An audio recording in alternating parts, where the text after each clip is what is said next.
नमस्कार, मी Sunita बुरकुल cooking with Sunita बुरकुल या आपल्या युट्यूब चॅनल तुम्हाला सगळ्यांचं खूप खूप स्वागत आहे। आता गरमी चालली ना, गरमीमध्ये ताक दही वगैरे आपण असं खातच राहतो, तर आपण आज ताकाचे काही प्रकार बघणार आहोत। चला तर मग सुरुवात करू। आज आपण ताकाचे काही प्रकार बघतोय। तर इथे मी कैरीचं पहिलं ताक करते। कैरीचा वापर करून आपण इथे अर्धी कैरी घेतलेली आहे, 3 ते 4 काळी मिरी, काळं मीठ, पुदिन्याची पानं, कोथिंबीर।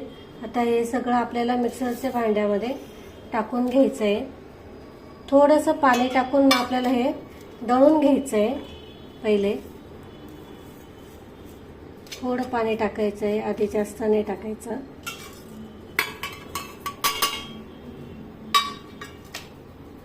बघा, हे आपलं घरचं दही आहे, बघू शकतात। किती हे केलं पलटी केलं तरी पण पाणी वगैरे त्याच्यातलं काही येत नाही आहे। किती छान मस्त झालेलं आहे घट्ट। तुम्हाला कापून दाखवते, हे बघा। त्याच्यातलं थोडंसं दही मी ह्याच्यात टाकते आहे।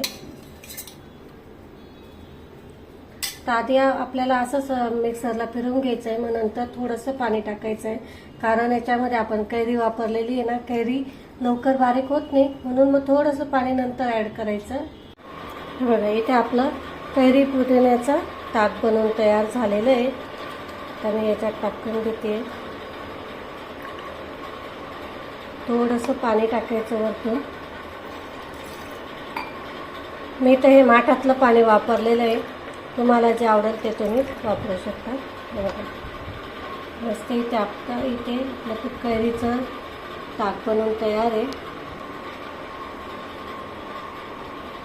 गार्निशिंगसाठी मी इथे कैरीची काप लावलेली आहे।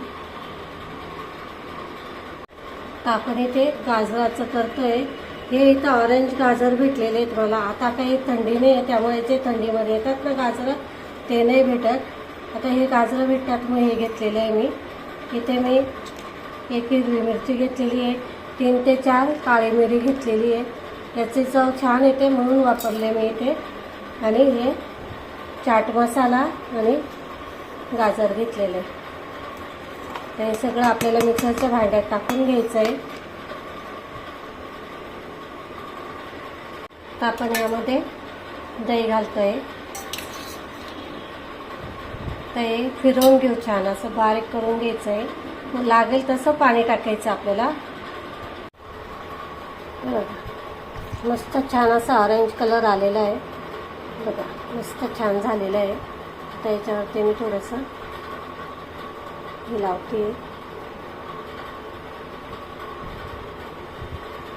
मस्त छान इथे आपलं गाजराचं ताक बनवून तयार झालेलं आहे। किती छान कलर आलाय बघा। आता आपण तिसरा प्रकार करतोय। इथे मी अर्धा चमचा जिरं घेतलेलं आहे, बीट घेतलेलं आहे, कढीपत्ता, अर्धी काय म्हणता हिरवी मिरची घेतलेली आहे आणि काळं मीठ घेतलेले आहे। आता हे सगळं आपल्याला मिक्सरमध्ये टाकून घ्यायचं आहे। कढीपत्ता हा खूप चांगला असतो शरीरासाठी, आपल्या केस गळतीसाठी किंवा आरोग्यासाठी खूप चांगला असतो कढीपत्ता।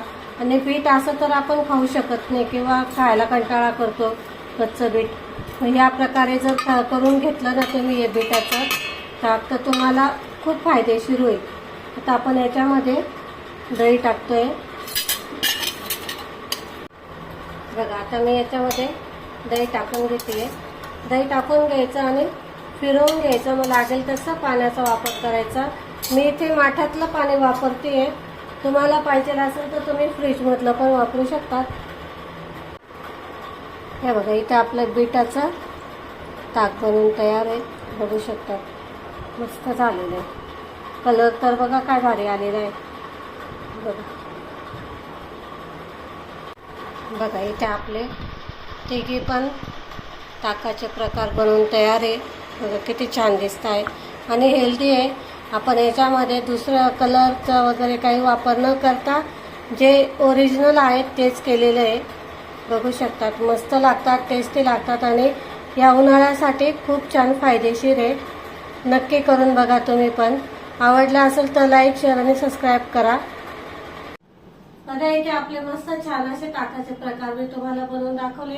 खूप साधे सोपे आणि तेवढे टेस्टी पण आहे आणि पौष्टिक पण आहे. या हिवाळ्यामध्ये उन्हाळ्यामध्ये असे जर प्रकारचे केलेत ना तुम्ही ताकाचे प्रकार तर तुम्हालाही खूप थंडावा वाटेल. जर तुम्हाला व्हिडिओ आवडले असेल तर लाईक शेअर आणि सबस्क्राईब करायला अजिबात विसरू नका. आपण अशाच नवनवीन रेसिपी सोबत पुन्हा भेटू. तोपर्यंत नमस्कार.